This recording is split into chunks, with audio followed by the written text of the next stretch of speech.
कितना है वो कितना है वो कितना है कितना। भगवान कृष्ण की पूजा लोग अलग अलग तरीके से बेशक करते हों, लेकिन एक ही ध्येय है उनका, और वो है कृष्ण भक्ति। महाराष्ट्र में भी कुछ अलग अंदाज है गोविंदाओं का।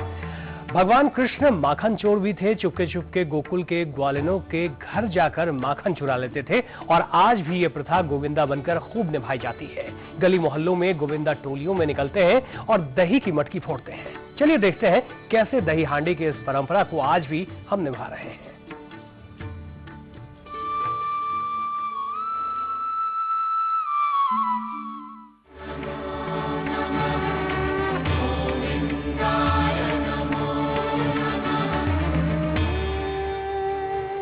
यशोदा का लल्ला,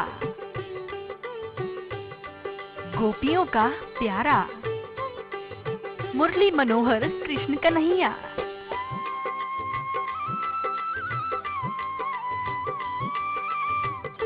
कृष्ण जन्माष्टमी पूरे देश भर में, पूरे ब्रह्मांड की फिजाओं में बड़े ही धूमधाम से मनाई जा रही है। चारों ओर बस कृष्ण का ही नाम है, हर मुख पर कान्हा की ही महिमा है, या यूं कहें कि हर कोई बस कृष्ण के ही रंग में रंगा हुआ है। लेकिन आज जिस प्रथा को सबसे ज्यादा धूमधाम से निभाया जाता है वो है दही हांडी को फोड़ने की रस्म। पौराणिक इतिहास के अनुसार हमारे नटखट नंद गोपाल बहुत शरारती थे। उन्हें माखन बेहद प्रिय था, इसीलिए वो अक्सर माखन की चोरी किया करते थे और बेचारे पकड़े भी जाते थे, और इसी वजह से उन्हें माखन चोर कहा गया। कान्हा इतने शरारती थे कि वह अपनी नगरी की गोपियों के माखन से भरी मटकियां फोड़ दिया करते थे, और गोपियां गुस्से में आकर कान्हा की शिकायत लिए यशोदा मैया के पास पहुंच जाया करती थी। और यशोदा मैया गोपियों की शिकायत सुन कुछ देर के लिए तो अपने लल्ला से रूठ जाती थी, लेकिन कुछ ही क्षण बाद फिर कान्हा की प्यारी और भोली सूरत देख अपना गुस्सा भूल अपने लल्ला को गले लगा लेती थी।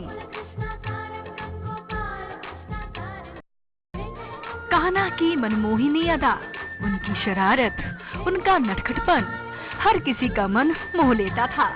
तभी तो जहाँ ये गोपियाँ कान्हा की शिकायत यशोदा मैया से करती थी, तो वहीं दूसरी तरफ अपने घर के दरवाजे फिर भी नंदलाला के लिए खोल दिया करती थी। और यही वजह है कि सालों से ये प्रथा आज देश के कोने कोने में कृष्ण भक्त बड़ी ही धूमधाम से मनाते आ रहे हैं।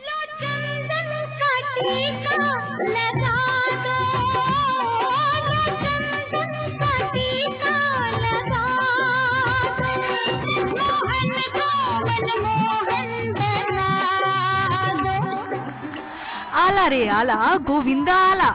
कृष्ण भक्त टोलियों में इकट्ठा होकर एक साथ कान्हा के जयकारे लगाते हैं और दही हांडी को फोड़ने की रस्म को निभाते हैं, और फिर सब झूमते हुए नाचते हुए ये गाना गाते हैं, गोविंदा आला रे अपनी मटकी संभाल ब्रिजबाला।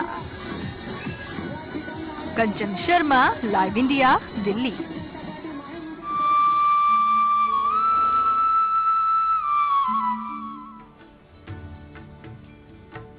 और लगभग पूरा महाराष्ट्र इसी रंग में रंगा हुआ नजर आ रहा है। तमाम गोविंदा मटकी फोड़ते हुए नजर भी आएंगे।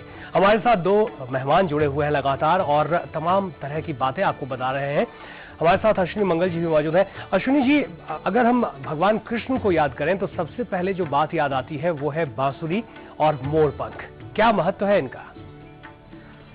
भगवान कृष्ण के साथ जुड़ी हुई हर चीज का बहुत ज्यादा महत्व होता है। यदि हम मोरपंख की बात करें तो स्वयं मोर की बात यदि करें तो मोर भगवान कृष्ण को बहुत ही ज्यादा प्रिय है, क्योंकि मोर कभी भी सहवास नहीं करते। आपको बड़ा आश्चर्य होगा, बहुत सारे लोगों को ये जानकर बहुत प्रसन्नता होगी और कई लोग जानते भी होंगे कि मोर कभी सहवास नहीं करते। जब कभी सावन का महीना होता है, मोर नृत्य करते हैं और उस नृत्य करते हुए जब वे अपने पाँव को देखते हैं, पैरों को देखते हैं तो वो रो पड़ते हैं। तो मोरनी उन आंसुओं को जब पीती है तो उसके बाद वे नए मोर को जन्म देती है।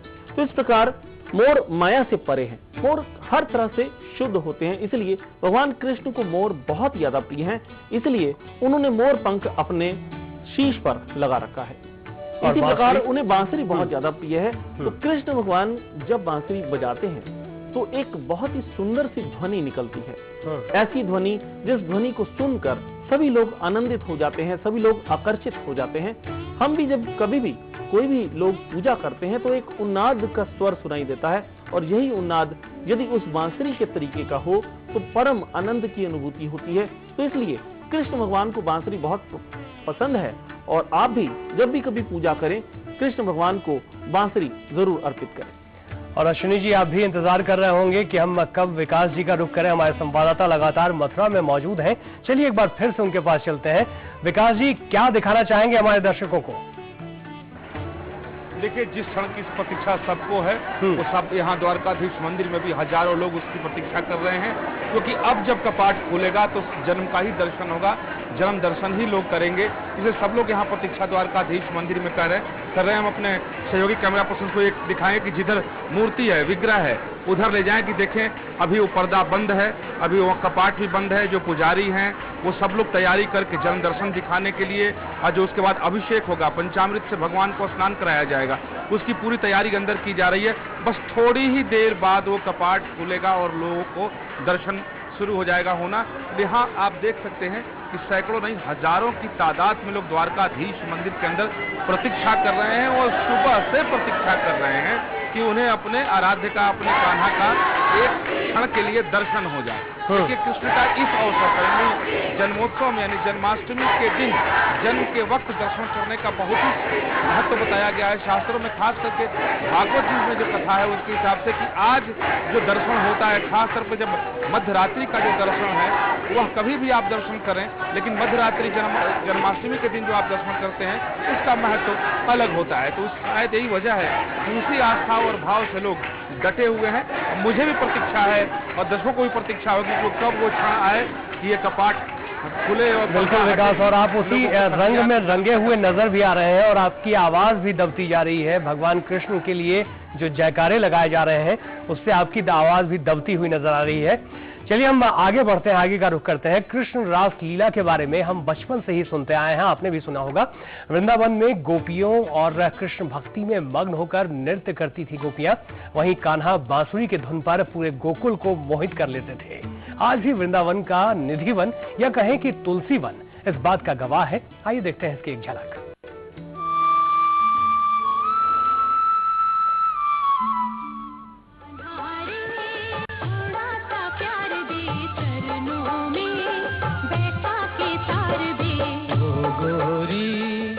रासलीला या कृष्ण लीला युवा और बाल कृष्ण की गतिविधियों का चित्रण है। कृष्ण की मनमोहक अदाओं पर गोपियां यानी ब्रजबालाएं मोहित होती थीं।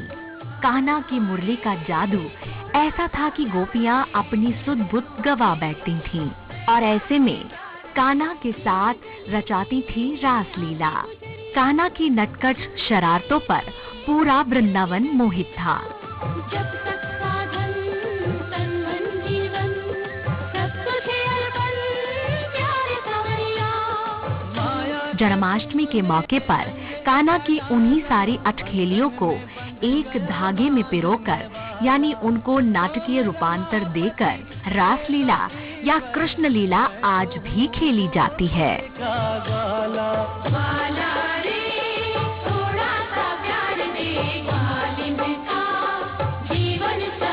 मथुरा से 12 किलोमीटर दूर वृंदावन आज आधुनिक शहर बन चुका है, पर नहीं बदली है तो कृष्ण भक्ति की मस्ती।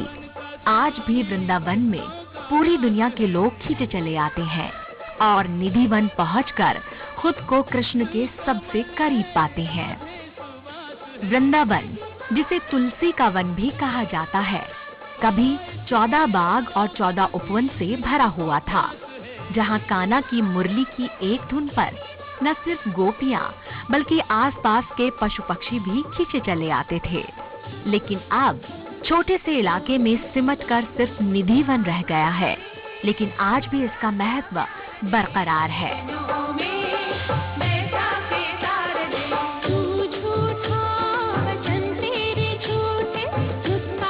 लोगों का कहना है कि कान्हा हर रात राधा और गोपियों के साथ निधि वन में रास रचाते हैं। कान्हा की मुरली और पायलों की धुन सुनकर पूरा मथुरा भक्ति की मस्ती में डूब जाता है। इसीलिए जन्माष्टमी की तैयारियों में श्री कृष्ण की रास लीला का आनंद मथुरा वृंदावन तक सीमित न रहकर पूरे देश में छा जाता है।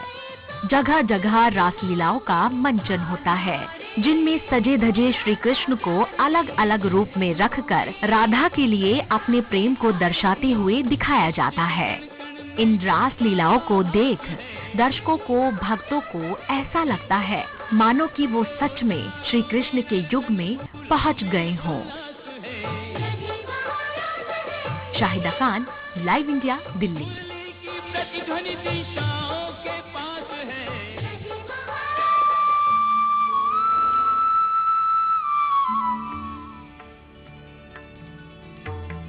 इन दृश्यों का हम जितना भी महिमा मंडन कर लें कम ही होगा, क्योंकि जो दृश्य उत्पन्न हो रहा है वो वाकई सराहनीय है। हमारे साथ अश्विनी जी भी मौजूद है। अश्विनी जी, अगर हम राधा कृष्ण के प्रेम की बात करें, वो प्रेम जो निस्वार्थ है, आज की पीढ़ी को क्या संदेश देते हैं? क्योंकि जो स्थिति बन रही है वो आप और हमसे छिपी हुई नहीं है। किस तरह से तेजाब फेंकने की घटनाएं होती हैं और तमाम तरह की कुरीतियां शुरू हो गई हैं इस प्रेम के नाम पर, लेकिन जो ये प्रेम है वो निश्चल है। ये संदेश तो जरूर मिल रहा है इससे। जी बिल्कुल, क्योंकि कृष्ण भगवान स्वयं प्रेम के भगवान कहे जाते हैं। राधा कृष्ण के प्रेम को समर्पण का भाव कहा जाता है, निस्वार्थ प्रेम का भाव है ये। और इस प्रेम में शक्ति है, इस प्रेम में भक्ति है, इस प्रेम में विश्वास है, इस प्रेम में प्यार है और साथ साथ पूरी तरह से निस्वार्थ भाव है। अपनी जगह पे दूसरे की खुशी का एहसास है। तो एक ऐसा प्यार है, आज की दुनिया में भी ऐसा प्यार होना चाहिए कि आप अपने स्वार्थ की जगह, अपने लालच की जगह, अपने की प्राप्ति की जगह दूसरा जिससे आप प्रेम करते हैं उसके विषय में सोचें, उसके प्यार के विषय में सोचें और ये सोचें कि उसे किस चीज में खुशी मिल रही है। तो इस तरह से यदि प्रेम सफल होता है तभी हम कृष्ण भगवान की पूजा अर्चना में सफल हो पाते हैं। भूषण जी, आप क्या सोचते हैं राधा कृष्ण के प्रेम के बारे में? आज के युवाओं को क्या संदेश देना चाहेंगे? जी बिल्कुल, प्रेम निस्वार्थ भाव से होता है और प्रेम में त्याग और बलिदान चाहिए। देखिए कृष्ण जी अद्भुत थे। देखिए उनका यशोदा से माँ का प्रेम और राधा से मित्र का प्रेम, और कितना दोनों का पवित्र रिश्ता दोनों का, क्योंकि रुक्मणी तो उनकी पत्नी थी, लोग तो उनके अलग ही संबंध थे। इसके अलावा मित्र का प्रेम आप देखिए कैसे बहुत अच्छे सुदामा और कृष्ण की मित्रता पूरे दुनिया में मशहूर है, जग जाहिर है, शास्त्रों में उसके बड़े बड़े उल्लेख हैं। तो वो एक अच्छे मित्र भी हैं, एक सखा भी हैं गोपियों के जी। तो प्रेम के विभिन्न आयामों को अगर आप देखें, विभिन्न रूप हैं, हमारे परिवार में भी भाई का प्रेम, माँ का प्रेम। भूषण जी, जब आपने देश विदेश की बात की है तो विदेशों की भी हम तस्वीर अपने दर्शकों को दिखाएंगे, लेकिन थोड़ा सा इंतजार आपको भी करना होगा। एक छोटे से ब्रेक का वक्त हुआ है।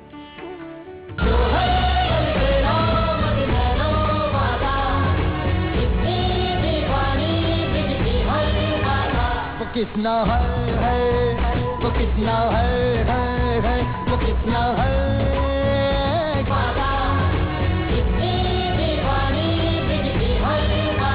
वो कितना है वो कितना है वो कितना है कितना।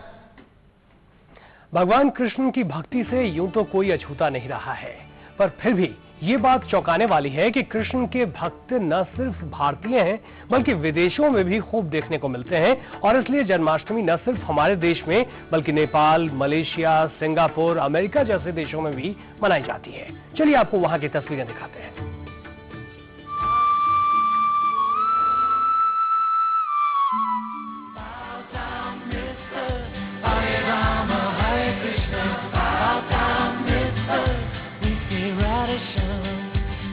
जन्माष्टमी को जितनी धूमधाम से भारत में मनाया जाता है, इस पर्व को उतने ही जोश और श्रद्धा के साथ विदेशों में भी मनाया जाता है। कान्हा के जन्म का जश्न विदेशों में देखते ही बनता है। संसार भर में श्री कृष्ण मंदिर को विशेष तरह से सजाया जाता है और बच्चों से लेकर बुजुर्गों तक हर उम्र के लोग भक्ति में लीन हो जाते हैं।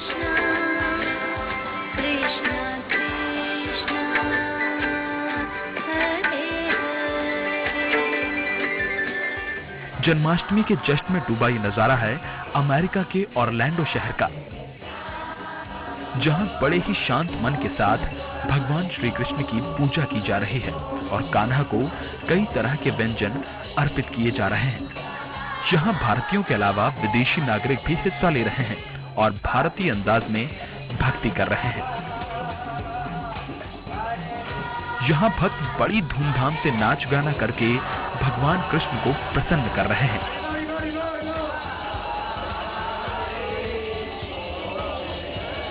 भारत के पड़ोसी देश नेपाल में जन्माष्टमी को मनाने का उत्साह देखते ही बनता है। यहाँ के प्राचीन पतन मंदिर को बहुत ही आकर्षक ढंग से सजाया जाता है और यहाँ बड़े ही खास अंदाज के साथ कान्हा का आशीर्वाद पाने के लिए महिलाएं पवित्र मन से नृत्य करती हैं। हाथों में मोर के पंख लेकर यह भक्त नंदलाल की एक झलक पाने के लिए बेताब रहते हैं। मंद मंद ध्वनियों से यहाँ का माहौल शांत और खुशनुमा हो जाता है। श्री कृष्ण जन्माष्टमी महोत्सव से कई दिन पहले ही मंदिर में सजावट शुरू हो जाती है और यहाँ के बाजारों में भी रौनक छा जाती है।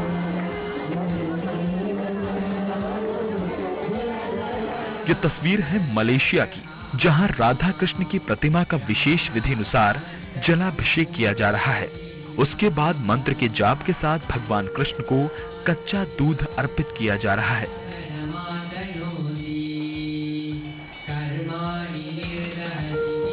मलेशिया में भारतीय समुदाय के लोग आधी रात को भगवान राधा कृष्ण के दर्शन करके कान्हा की भक्ति में जुटे हुए हैं।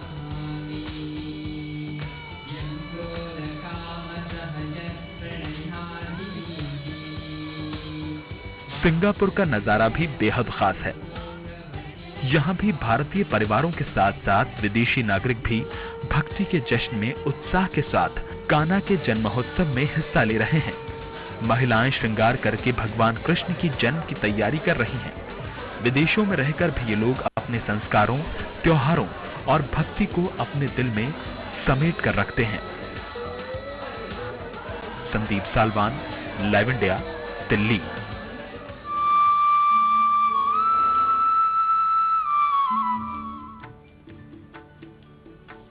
तो देखा आपने किस तरह से दुनिया भर में भक्त हैं भगवान कृष्ण के और वो भक्ति में आज के दिन डूबे हुए नजर आ रहे हैं।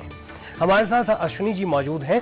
अश्विनी जी, अगर हम सुदामा की बात करें, सुदामा जी की बात करें, तो भगवान कृष्ण के पास वो गए थे और चावल लेकर गए थे। कुछ और भी हो सकता था, लेकिन चावल ही क्यों? जी, चावल बहुत ही ज्यादा शुद्ध होते हैं, क्योंकि चावल एक जगह यहाँ पर बोए जाते हैं, दूसरी जगह उगाए जाते हैं। तो इसी प्रकार से लड़कियां भी एक जगह जन्म लेती हैं, लेकिन शादी के बाद में दूसरे घर में जाकर रहती हैं।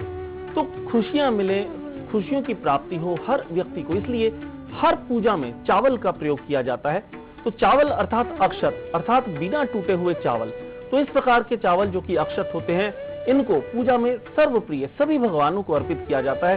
तो इसीलिए सुदामा जी के पास जो चावल थे, उन्हें लेकर वो कृष्ण जी के पास गए, अपने प्रेम भाव को दिखाने के लिए, अपने सखा भाव को दिखाने के लिए, पूजा और समर्पित भाव को दिखाने के लिए वे अपने साथ चावल लेके गए।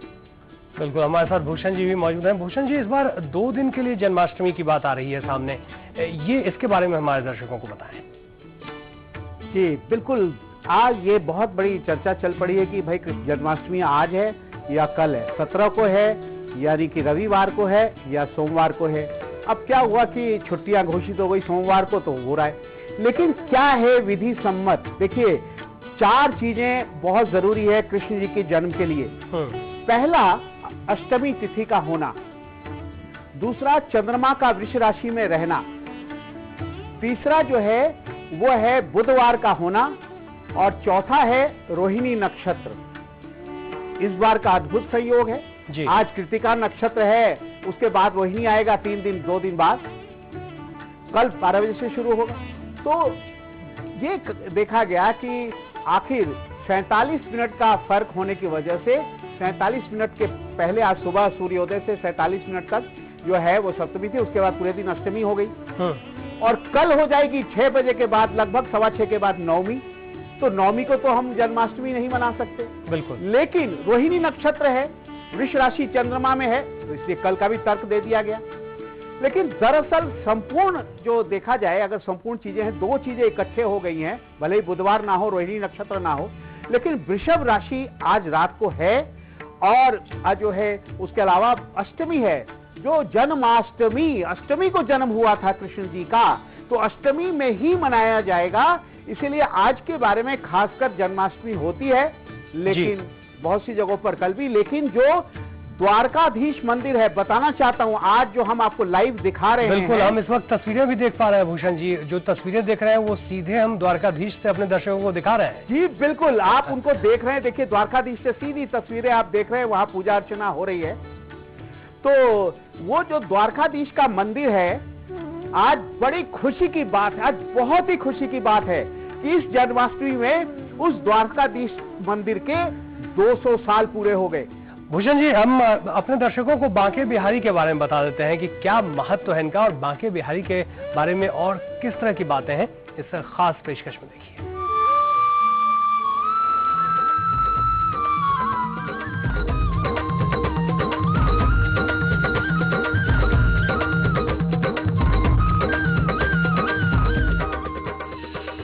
वृंदावन के बांके बिहारी, तेरी लीला सबसे न्यारी।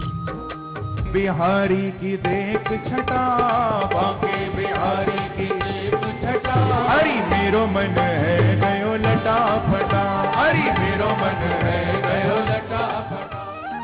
वृंदावन के बांके बिहारी की महिमा बहुत ही निराली है। यहाँ भगवान कृष्ण अपने भक्तों को बांके बिहारी के रूप में दर्शन देते हैं। बांके बिहारी कान्हा का बाल रूप है।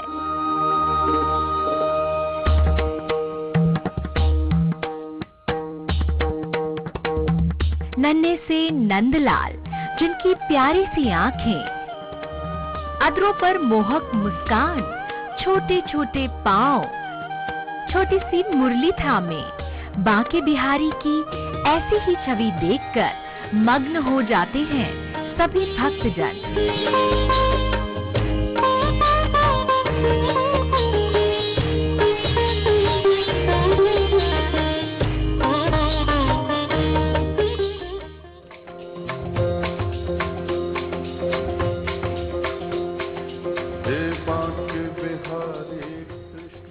द्वारकाधीश मंदिर मथुरा की सीधी तस्वीरें आपके टेलीविजन स्क्रीन पर इस वक्त। भगवान कृष्ण के लिए जो भक्त इंतजार कर रहे थे, उतावले हो रहे थे, उनके अब इंतजार की घड़ी अब खत्म हो गई है और भगवान कृष्ण के आप दर्शन घर बैठे ही कर सकते हैं। मथुरा से सीधी तस्वीरें हमें मिल रही हैं और ये तस्वीरें आप तक हम पहुंचा रहे हैं। आप देख सकते हैं थोड़ी ही देर में पंचामृत का जो कार्यक्रम है उसकी शुरुआत हो जाएगी और भगवान कृष्ण के दर्शन में जो काफी देर से इंतजार कर रहे थे, उनके जयकारे को भी आप सुन सकते हैं। महाराज खड़े होकर दिखाइए, नीचे दिखाई जरा, जहां होना है पंचामृत। आप देख सकते हैं अपने टेलीविजन स्क्रीन पर इस वक्त पंचामृत की तैयारी चल रही है और पुरोहित यहां मौजूद है। भगवान कृष्ण के दर्शन के लिए जो काफी समय से इंतजार कर रहे थे, वो अब घड़ी आ गई है और ये इंतजार भी अब खत्म हो रहा है।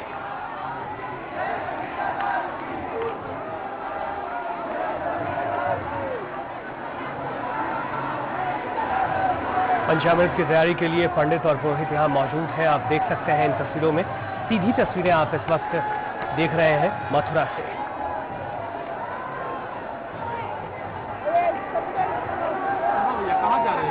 भूषण जी, इसके बारे में हमारे दर्शकों को जरूर बताइए, ये क्या चल रहा है और किस तरह से पुरोहित यहाँ पर लगे हुए हैं।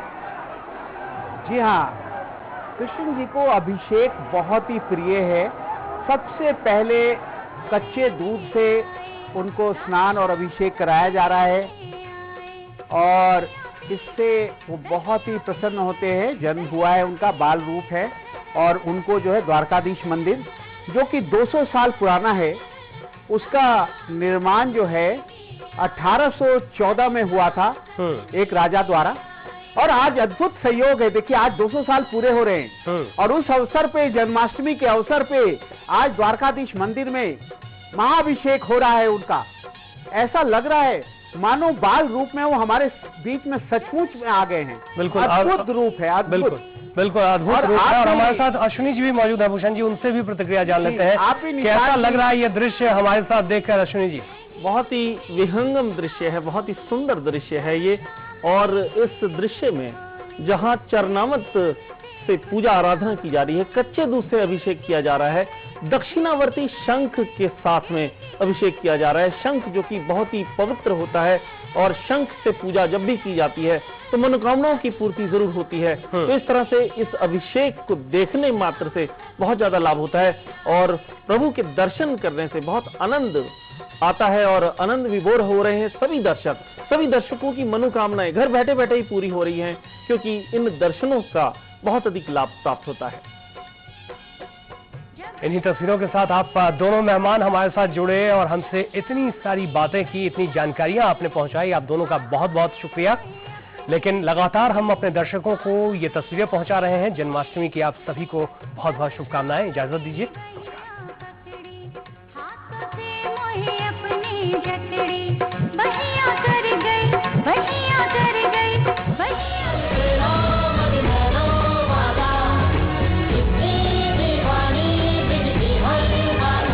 कितना है वो कितना है वो कितना है कितना।